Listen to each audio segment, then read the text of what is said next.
Hey everyone, welcome to the Naked Conversations podcast. I'm your host, Sage Hobbs, author and creator of Naked Communication, and I'm so psyched you're here.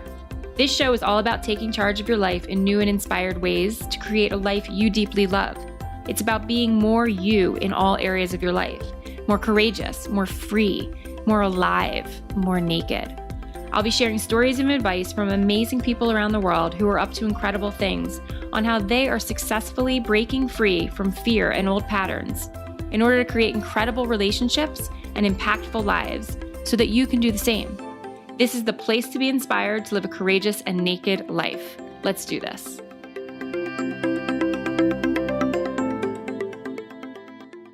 Hi, everyone. Welcome back to Naked Conversations. I'm your host, Sage Hobbs. This is episode 27. If you want to check out the show notes with all the resources from today's conversation, head on over to sagebhobs.com/podcast and click on 27.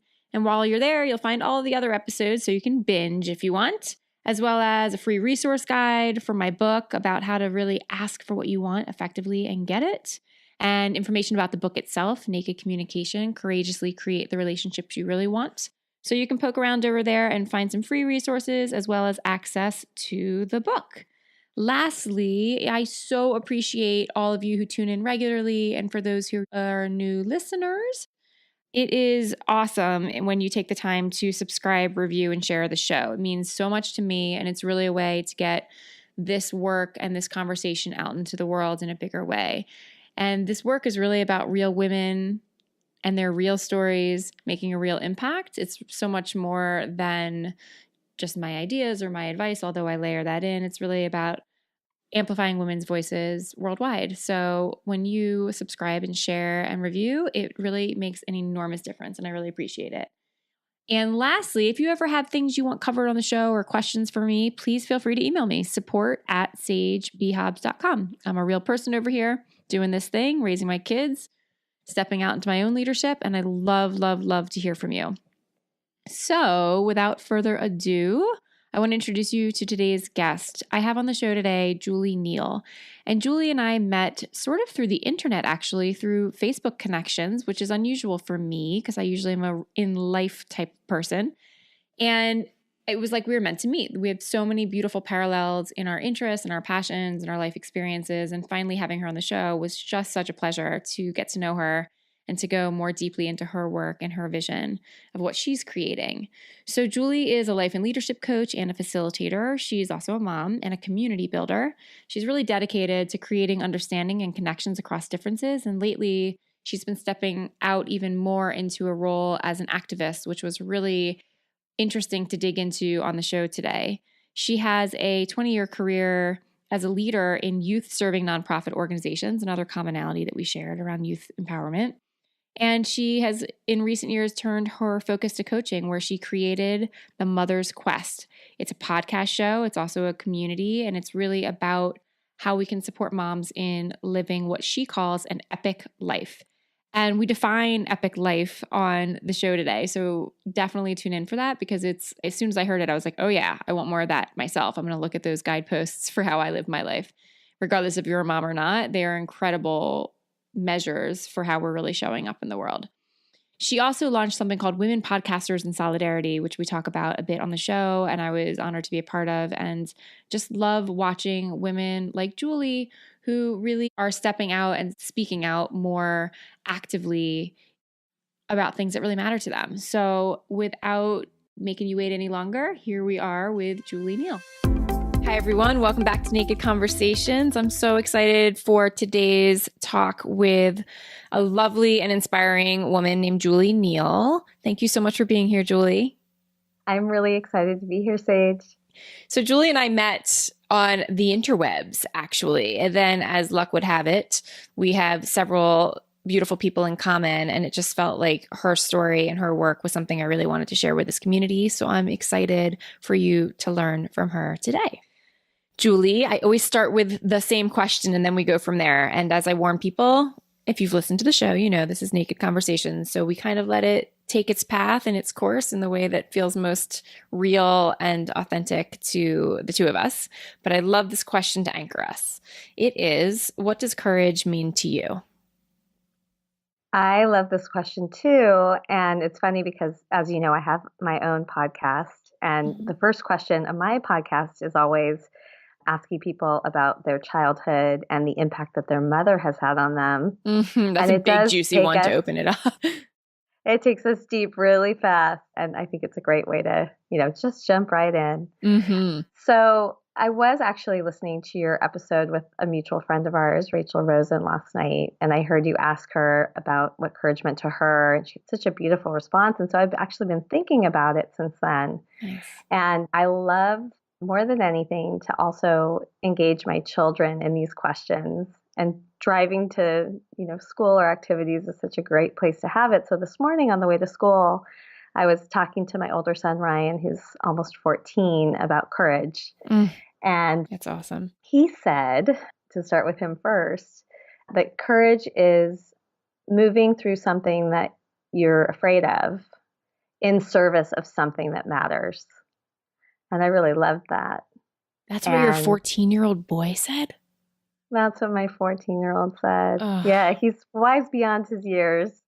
This is part of why I ask him, it's the chicken or the egg thing. I don't know if he's so articulate and self-aware because I've asked him these questions all of his life, or if, it's the other way around.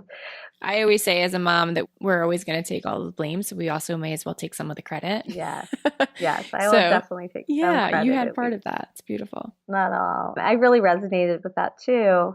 And then, we went a little bit deeper, and I was asking him, are there moments where he has felt he had to step into courage? And he was reflecting on this time at vacation. He's actually afraid of like anything that moves. Fish, animals, butterflies. And we had gone snorkeling this year in October. It was actually like in a confined area in Orlando. So it was like the safest place to try to do it. And he was really afraid, and he did it anyway. So he was reflecting on that this morning, that he was able to do it even though he was so scared. And when I asked him what pushed him through, he said the alternative, to have left and not done it, felt worse to him. And so in that case, the in service of something that matters to him was his ability to not let fears stop him from living a more full life, or as he calls it, his YOLO life. So I thought I would start with that story, but then I do have some personal reflections on this too. Yes, please. The definition that I shared with him is that I think that courage is standing in your truth and power in the face of fear for love. That's what came to me. And I also was connecting a lot with a moment that I remembered recently, just before I launched my podcast and after Trump was elected, when I had been feeling in a lot of despair and also having a lot of creative resistance to getting my voice out and this, new thing that I was creating in the world.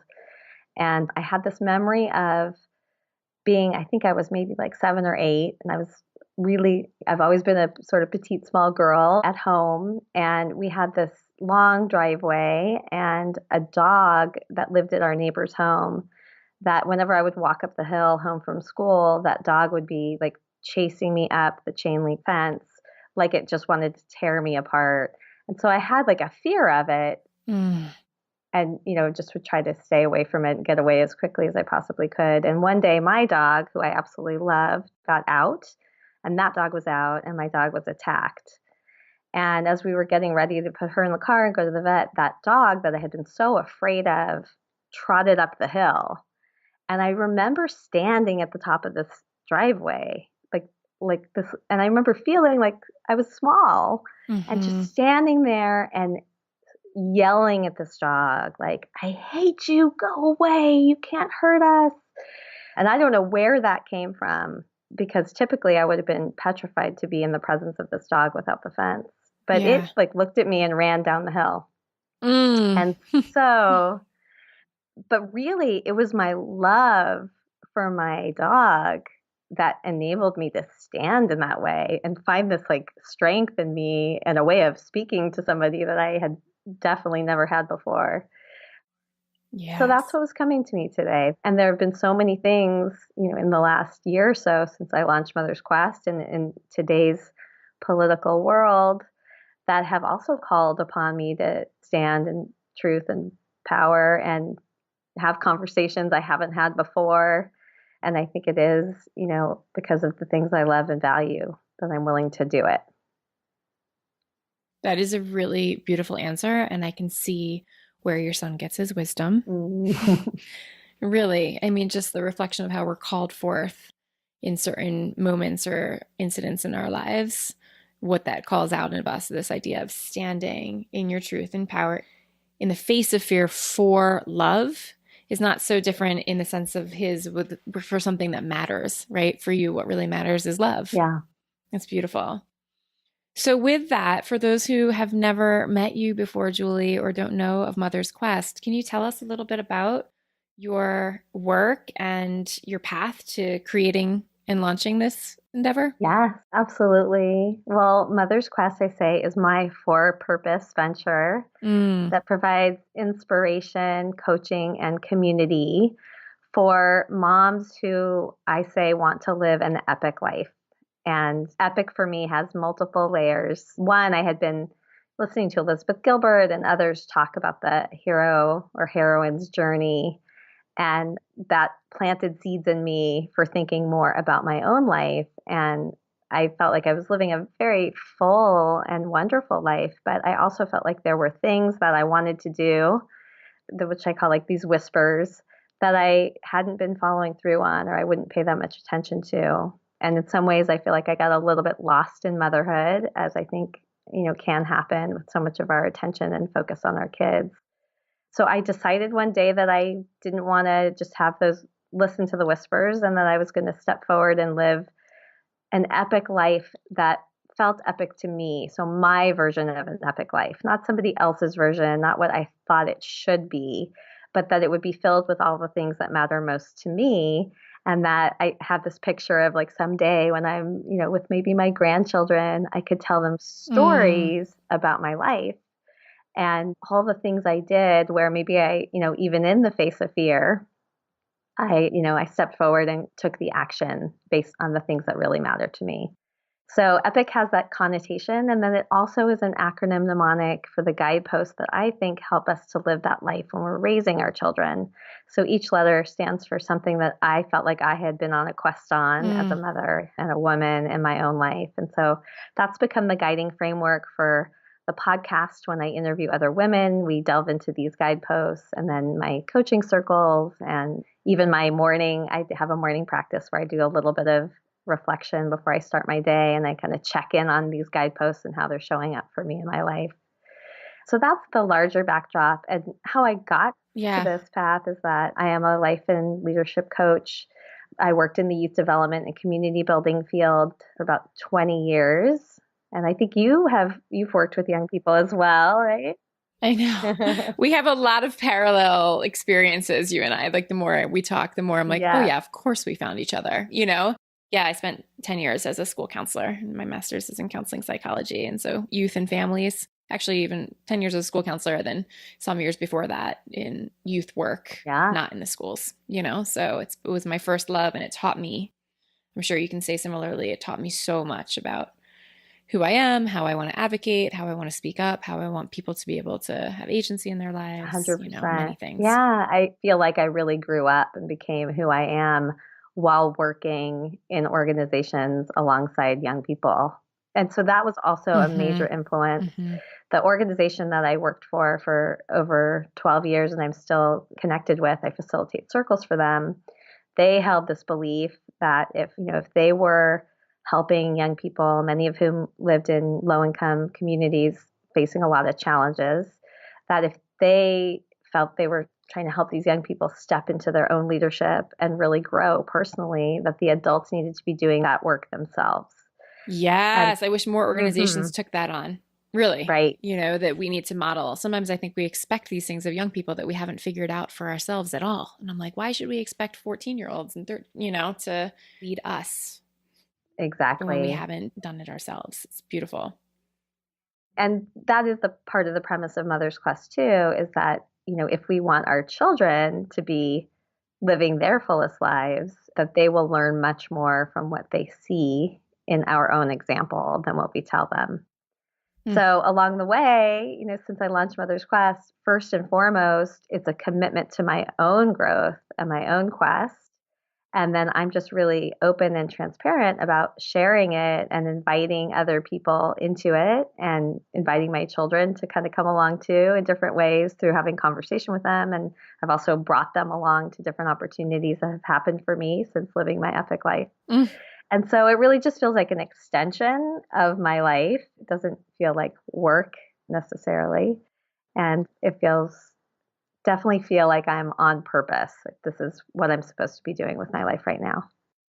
Oh my gosh. And we could go off on that, even just how we find our sense of purpose. But before we do, I really want to tease out a little bit more of that idea, because I love this idea of an epic life. What are the 4 guideposts that you mentioned that sort of, let's tell people. Let's tell them. Sure.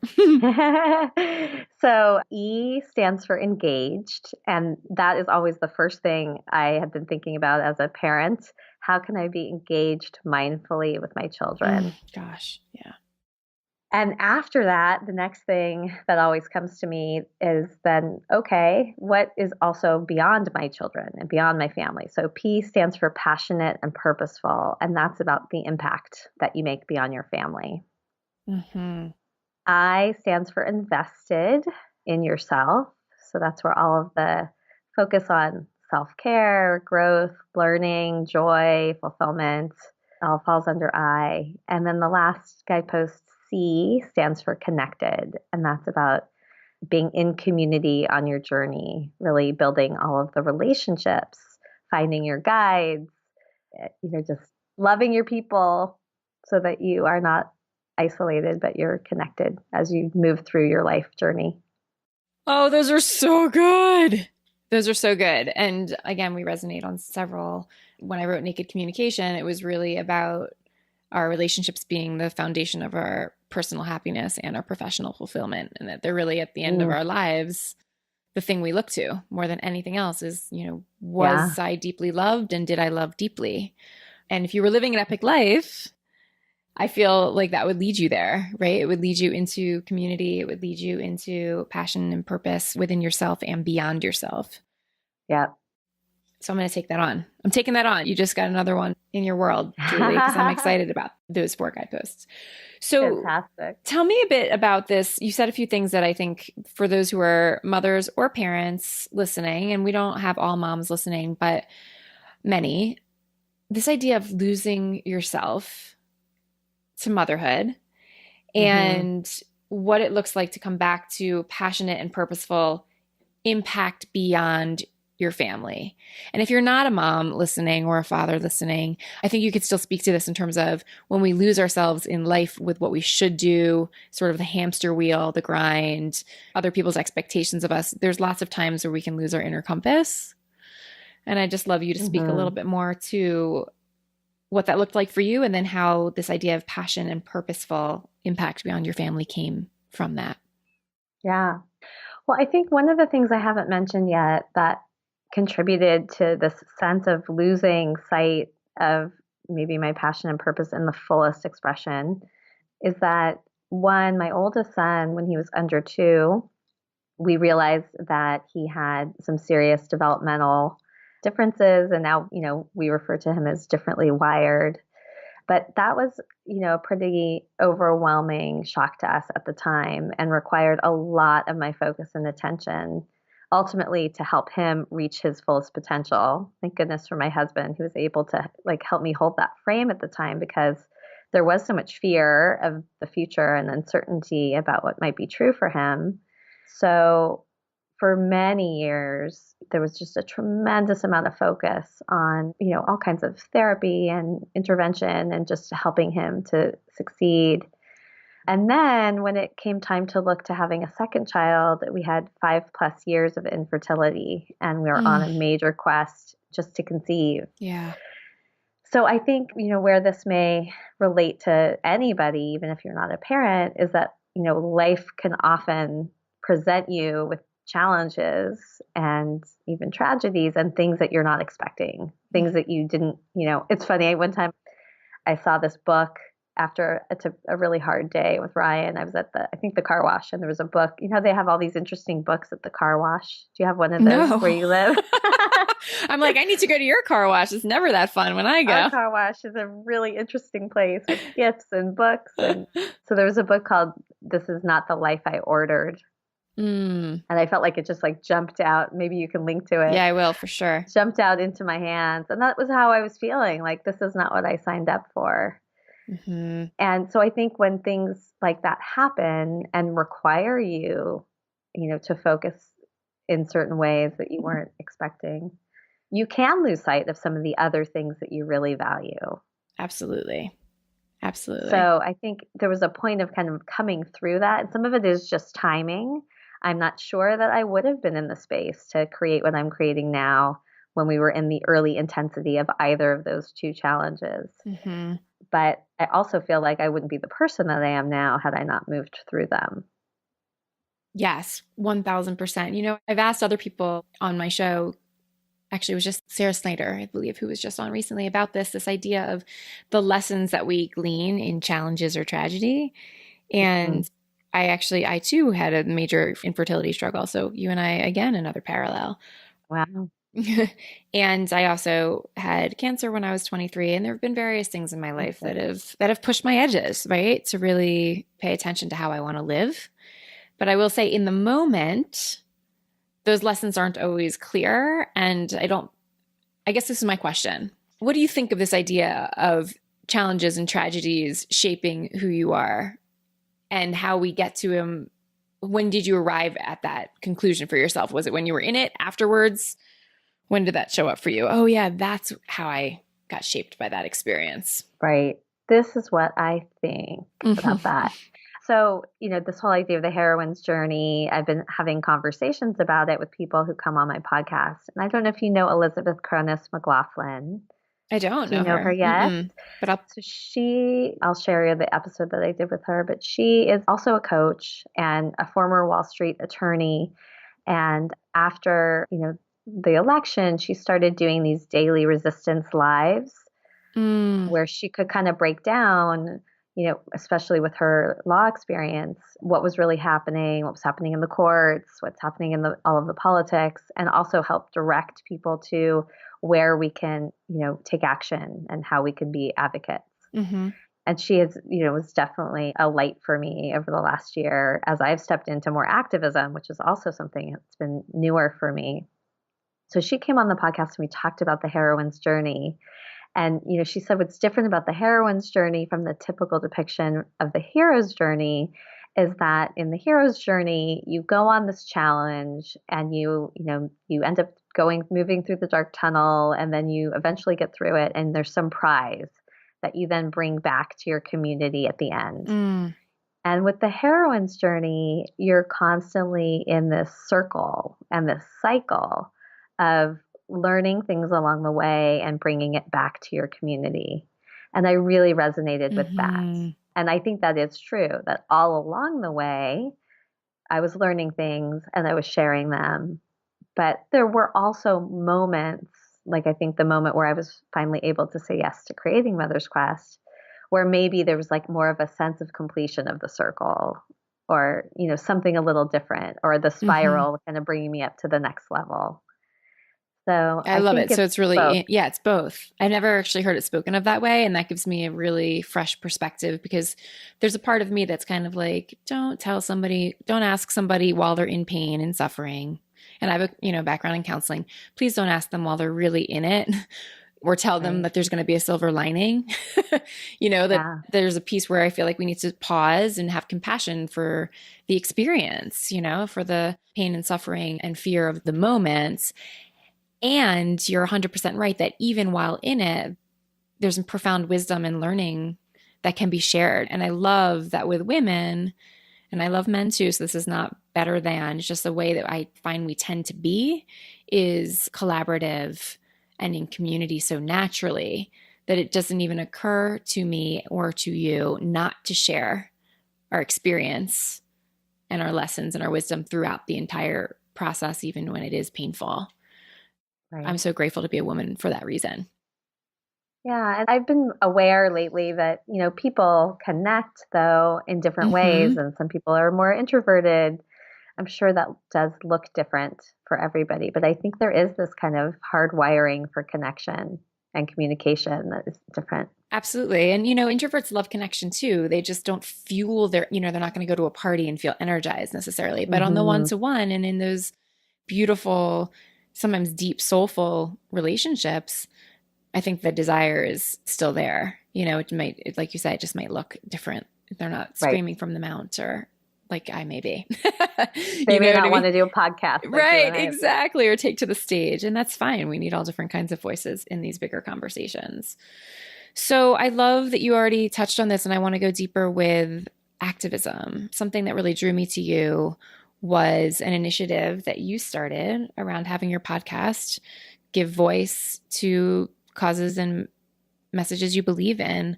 And you just said that this is sort of new for you, and I didn't know that. So will you tell us a little bit more about how activism has become a more active part of your life's work at this point? Yeah, definitely.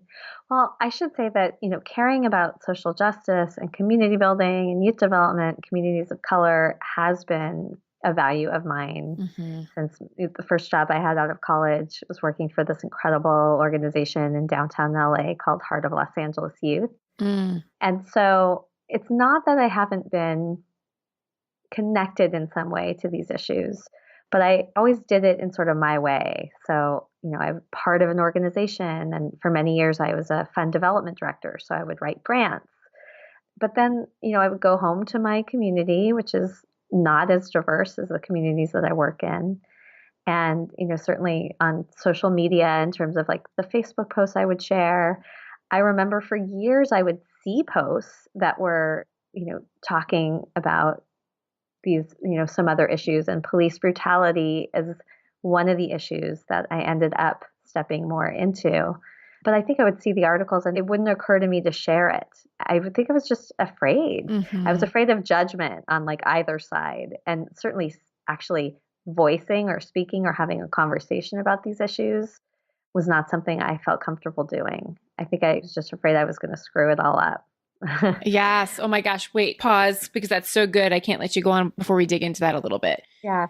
I think that's what holds so many people back. And I've felt it inside of myself as well, where people think of me as being outspoken, but I can feel inside of myself where I also haven't been as much as I would like to be.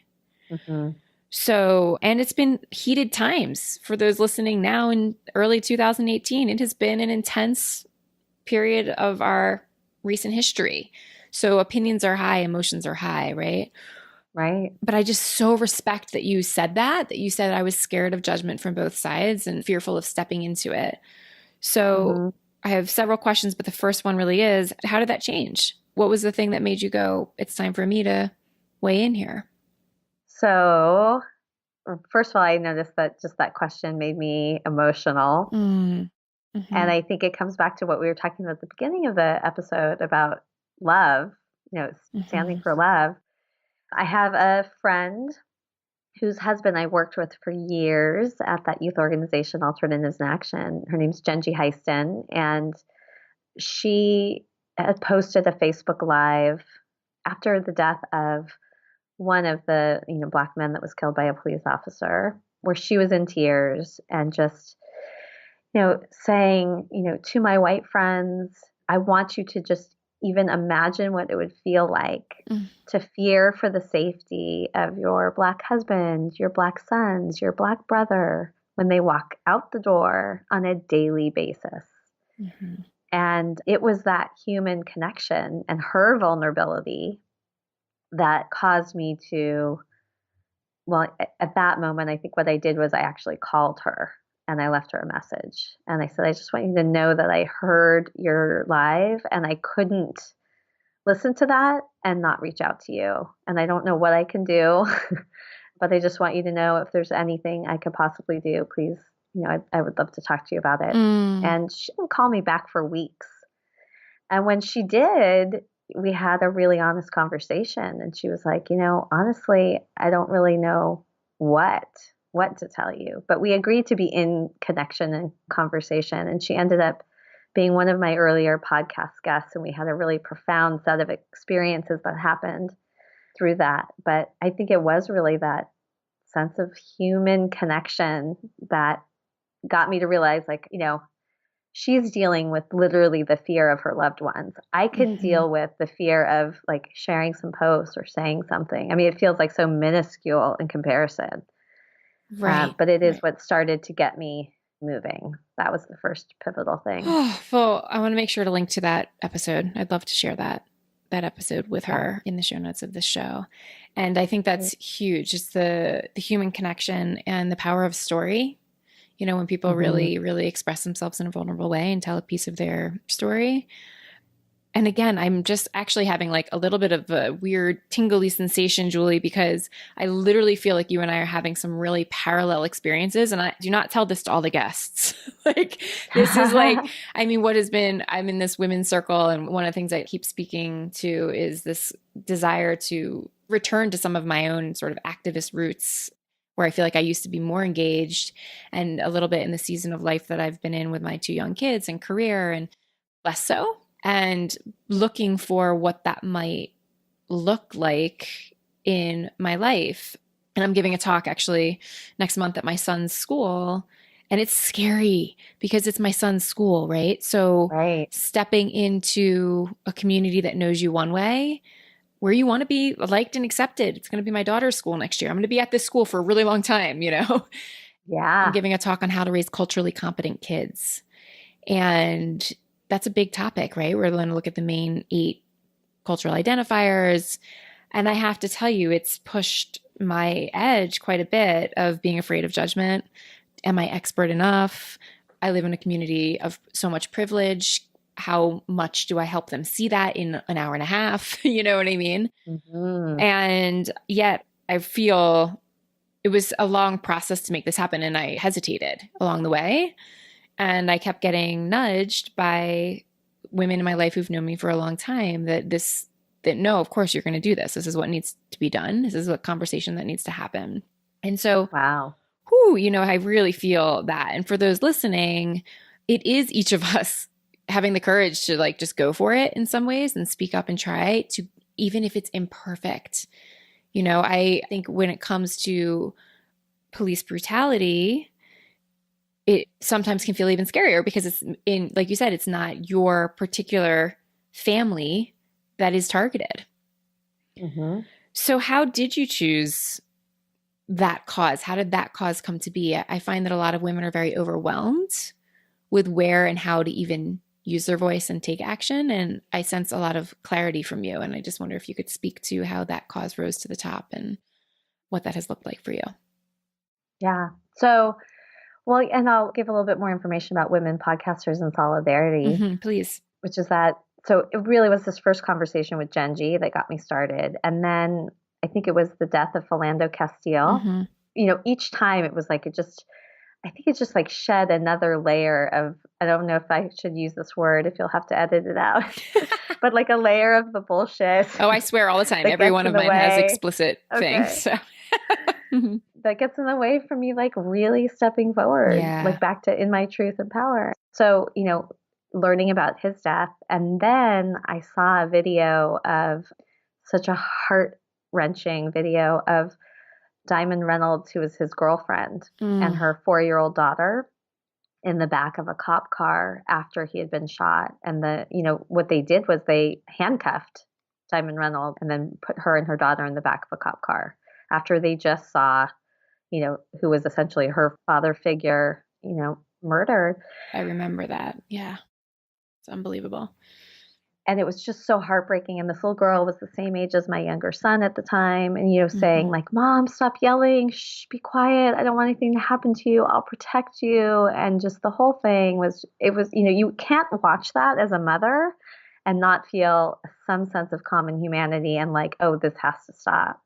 So that happened. And so I think after that, I started saying to myself, like, I need to do something. And I didn't know the answer. I was like, I don't know what I could do, but I do know how to reach out to people who can be guides. And I know how to have, authentic, honest conversation. Mm-hmm. And that's what I'll do. I'll commit to having a series of conversations on my podcast. I'll figure out who I'm supposed to talk to. And I didn't know at the time any of those answers, but I'll just start doing it. And then I figured, well, if I can do that and I have a platform, there's so many other amazing women podcasters who I've been meeting. And maybe I could inspire some other people, particularly other people who wouldn't ordinarily have these conversations, to commit to doing the same thing. And so that's how Women Podcasters in Solidarity was born. And the idea behind that now is that, we can use our platform to shine a light on different social justice issues. And just the first issue that I decided, because, to take on was anti-racism and police brutality. And that was just, because that's what I was sitting with as a result of these different things that I just described that had been showing up for me. Yeah. But I did want to say that one of those incredible guides that I found is a woman named Nicole Lee, who is a human rights attorney and an inclusion specialist. And she also does a lot of work with parents to talk about how to have courageous conversations about race. And so if you haven't heard my episode with her on the podcast or, kind of tapped into some of her resources, I think that could be really helpful for you as you're getting ready to do your courageous conversations at your tough school. But one of the things that she shared with me that really shifted things was to hold a growth mindset around this work. That there's so much in the education sphere about holding a growth mindset for our children, essentially that they should learn that it's not about getting it right that matters the most. It's sort of grappling with whatever's challenging and being willing to make mistakes. That's the way that you learn. And so, Nicole invited me to hold a growth mindset around these conversations. And that's what I do now when I have these conversations. I know that things are going to come out not exactly right. And a couple times I've committed to also not editing some of those conversations. That's huge. What a beautiful way to take the idea of growth mindset and use it for ourselves. I mean, they're talking about growth mindset quite a bit at my son's school, actually. And, I'm watching him practice it. Like, oh, I'm really not that good at this math yet. He'll add yet at the end. And I'm like, oh, yes. What if somebody were, I wish I had had more of that as a child, because I know in my work, both in the women I interview on my show and the clients I coach, I mean, they're bright, amazing, passionate women whose self-doubt and perfectionism still trips them up so much. Yeah. And I put myself in that camp at times, right? It holds us back from shining most brilliantly and really being of service in our biggest, best way. So I love the idea of that, especially around hard topics like police brutality, race, equality, equity, all of the things that would fall into a social justice arena. Oh my gosh, if we don't have some growth mindset. I've thought about it as self-compassion, for my own messing up, but I like growth mindset better because it's like, It's flexibility, it's curiosity, it's inquisitiveness. It's like we're on this path and there isn't a perfect answer. Yes. And she also really encourages you to hold that when you're having conversations with your children about race, so that they realize that it's okay for them to come to you, that it's okay for them to name something that maybe isn't, ultimately you'd like them to move beyond whatever that thought or those words are, but that you're a safe place for them to share. Yeah, that's huge. It's huge. It's one of the tenets of the talk too that I'm giving is around our school does a pretty good job of bringing some of these conversations into the classroom, and we want to be a bridge at home. We want to be able to continue the conversations and not shut them down because of our own fear or because they're not going as we would have hoped, or because we're uncomfortable, how can we encourage lifelong learners of equity and cultural competency issues? How can we encourage our kids to really be curious so they can thrive in a diverse world? I mean, we're a little off topic, but I think it's a really hugely valuable component so that we have more people who are activists, who are allies, who are speaking up. We're raising them. Yep. Absolutely. Well, I'm inspired by what you're doing, and I would love to hear as you create it and after you do it, how it went and what you learned, Oh, yes. from a growth mindset perspective. I will, from a growth mindset perspective. Man, I've already grown a lot in the process of creating it and bringing it to the school, and all the parents who've asked me questions about it. It's been very fascinating. It's very, again, I don't know if you have found this, but as soon as you step into something, the opportunity for that something to become something else, it's like a snowball effect. Like as soon as you start living your epic life, have you found that there are more invitations for you to step into that epic life further? Oh, absolutely. Yeah. It's been incredible, all the things that have opened up for me. So just to, a small example, I reach out to Elizabeth Cronise McLaughlin and have this conversation on my podcast, somebody who I admire but don't really know. As a result of that, she was doing a tour where she was meeting, the people that have been, I think she has like 50,000 followers now who listen to her daily Resistance Live. Wow. And so she was going around the country to actually be able to meet these mostly women, but some men. And she came to the Bay Area and she needed somebody to interview her live. And she asked me to do it as a result of, the conversation we had. And I had never done anything like that before. But it was a great experience. And now she has a conference coming up in May in Santa Barbara, and I'm going to be a panelist at that conference. So, speaking of the snowball effect, and I've now since then met so many people connected to her and who have now become an extended part of my community, just as a result of me reaching out to somebody who I admire, who might have said no, and who I was a little intimidated, it's that feeling of nervousness about, oh my God, I'm having a conversation with her. Oh, yes. It's so good. Yes. It's so good there too, because I've talked a lot about this in my work, the power of just asking, right? And how we're really not conditioned as women, in my experience. And I grew up in a very in my household, I was conditioned just to speak up. That was actually celebrated and honored. I'm so grateful.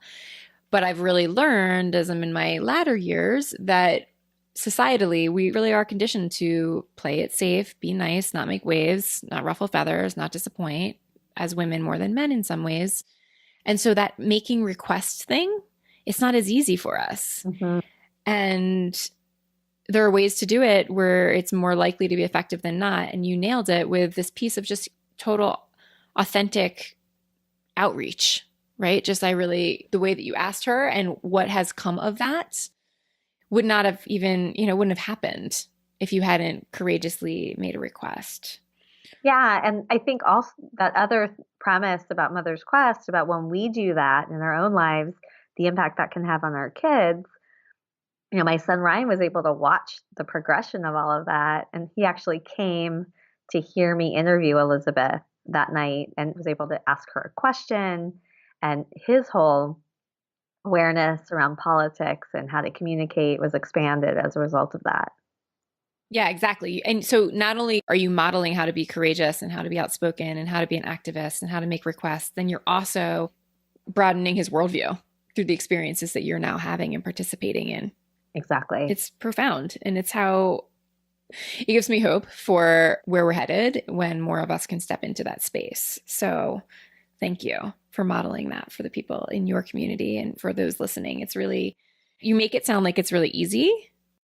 I'm wondering if there have been times where it's just been absolutely terrifying.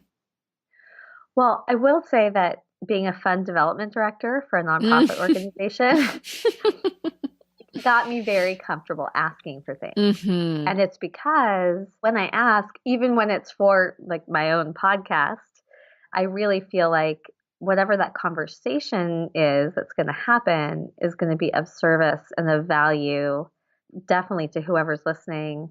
But I also hold that the conversation is going to be of value to the person I'm interviewing. So, I hope, and I've seen that at the end of the conversation, they leave with greater awareness and insight about their own lives that they didn't have before.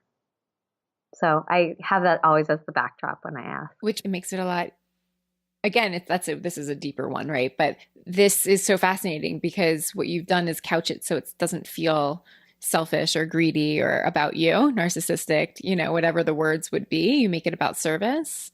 And that's so empowering because it gives more courage behind the question. But it also leads me to this question of, what if it was just for us? So, why is it that also hard for us as women to make requests that might be just because we want or desire something? I just think that's interesting, right? That we still find it easier to make requests if it's in behalf of the greater good. Well, what if it was just, because you wanted it? I think that is still a growth edge for me.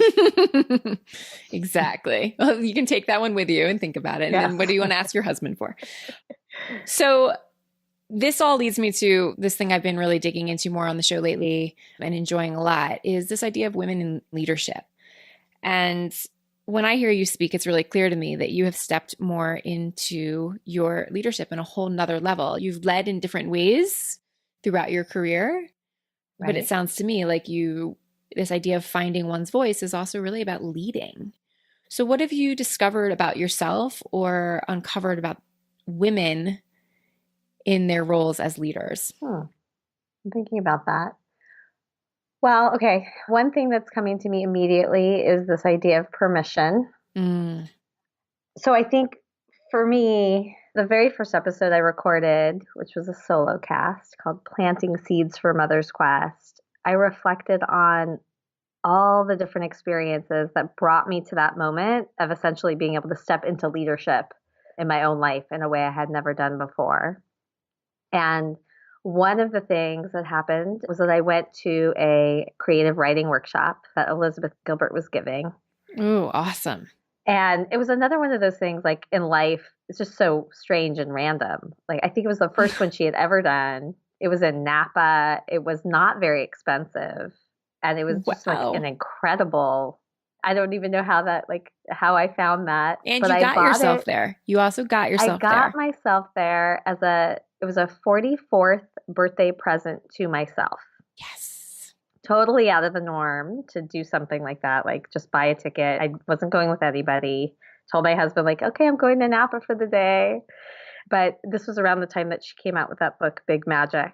Mm-hmm. And she had us writing letters to ourselves from different parts of ourselves. And one letter was a letter of permission that we were writing from that part of ourselves that's like the chief architect or the principal or whoever it is that you hold in your mind is the one that, would give you permission to do something. And I didn't realize until I went to record that solo cast that it was the letter of permission that I wrote to myself that day for my 44th birthday that I think had set in motion what a year later became me launching the podcast as a 45th birthday present to myself. So I think that it's like being willing to actually give yourself some space. Like, first of all, to say yes to things that are just for you. So I guess that was a time in my life where I did do that, and giving yourself the reflective space to really get in touch with what do you want, and then to realize that you actually don't need permission from somebody else, that you're the one that needs to grant it for yourself. Oh, that's so good. Say that again. You don't need permission from anyone else. From somebody else. You're the one. And I don't know if you want to hear another story that is, I don't know where we are in the timing, but well, no, I do. But I want to just ask this first, which is, before I asked you that question, if I had said, do you think of yourself as a leader? What would you have said? Sorry. So if you asked me that before I said yes, before I just spoke to you about what is women in leadership and how'd you get here? If I had just said, because you've named yourself an activist, a fund developer, somebody in social justice, a podcaster. Would I have called myself a leader? Yeah. I don't think I would have. Yeah, because I think, or maybe I would have said I'm a behind the scenes leader. Mm-hmm. So I very much identified with being in service to other people's vision or mission, and being more of a behind the scenes person. Now, interestingly, when I shared with all the people that I worked with all these years about what I'm doing with Mother's Quest and living my epic life and how it feels different to me, that I felt like before I, hadn't been willing to share my voice or really, take leadership or initiative to create something, they reflected back to me all these things I had done. Yes, exactly. So the truth is that I had been creating and leading, but I wasn't holding myself in that way. Okay, great. That's what I wanted to get to. I was curious because I've found that often that we don't even think of ourselves in those terms, or it feels to me like there's a downplaying of even the behind the scenes part, like that there's a way leaders should look. And therefore, if we're quieter behind the scenes in the supportive role, and that, of course, all these people who've known you for these decades of dedicated work and service that you've provided see the ways you've led initiatives and led. And I think I'm starting to sort of reclaim leadership for all of us, like, no, actually we are. This is important. We are needed. It's so needed. These conversations that are done in our own way with our own touch, but that they are leadership conversations in their own right. So I hereby want you to call yourself a leader and consider all the ways that you can give generously to others and in your community as well as to yourself, Yeah. So what's that story you wanted I love that. You want to leave us with that story, Julie? I can leave you with the story. So the day that I said yes to living my epic life, what happened to have been a year anniversary from the day that I did a Mother's Quest pilot workshop. And I was coming home to my house with my little guy, Jake. We dropped my older son off at school, and Facebook gave me that reminder. You know how it tells you like memories, like, oh yeah, a year ago today. Right. Exactly. It's been 1 year since you did your Mother's Quest workshop. And I looked at that and I just felt immediately the sense of like, just like I felt totally trapped within the confines of my own fear or lack of initiative or whatever it was that stopped me from, in an entire year, not moving forward something that I knew deep down was my calling. And we walked into the house and we immediately heard this crashing sound. And it turned out that there was a bird that had gotten trapped in our house, which is very strange that it even happened because we only have this one little front door. So somehow I think, when we came home from the drop off, I had gone back to the car to pick something up. Somehow that bird flew in the door. Gosh. And it was very jarring because it kept like smashing, and we ran upstairs and we were like, oh my God. And then I realized, okay, I just need to calm down. I just need to go downstairs and open the door. And so I open the door and the bird flies out and I'm standing at the doorway and I'm thinking, that's interesting. This feels like a metaphor that, maybe I feel like I've been this bird just like kind of crashing against the glass and not really being able to take flight with this vision. And maybe what I need is somebody just to open a door for me. And I would have gone on about my day and I might never have created Mother's Quest, but I noticed that the bird wasn't flying away. It was sort of just hopping around on the deck, and I thought maybe it was injured. And then a few seconds later, I heard crashing again, and it turned out there was a second bird in the house. Stop it. Nope. And this time I was like, well, I know exactly what I need to do. I just need to open the door. And the second bird, so interestingly, like didn't fly right out. It like very slowly hopped out and actually took a picture of it. And I have a whole post about this on my website. Wild. Yeah. It's wild. And at that point, I was like, okay, universe, clearly there's a bigger message here. I'm going to sit down and write this whole thing out. And so I put like my son at the table with like glue and paper. I never let him play with glue. I was like, do whatever you want with the glue. And I just sat there typing out this, this reflection of what had just happened. And I ended up posting on Facebook. And I was like, I declared in that moment, in that day, that I was going to create Mother's Quest. And I realized that that second bird, what it really represented for me was that nobody can open the door for me if I don't open the door first myself. Yeah, boom. That's where we need to end right there because it's so perfect. No one can open the door for me if I don't first open the door for myself. You invited the opportunities and then you walked through the door. And from that, Mother's Quest was born. Exactly. It turned out, I had taken a picture, so I was curious about what these birds were. Those birds were mourning doves, and they mate for life. And that's why the other one didn't leave. And if you look up what those birds represent, they represent motherhood. Oh. So if you didn't have faith before, right, there couldn't be a more clear message of faith. And there have definitely been days and moments where I'm like, what am I doing? Right. I mean, who doesn't have them? Yeah. Who doesn't have them? Mm-hmm. I do often go back to, how I felt in that moment and that sense of faith. And like, okay, there really is, I really am meant to do this. And the commitment that I made to myself that day that like, no, I'm really doing this.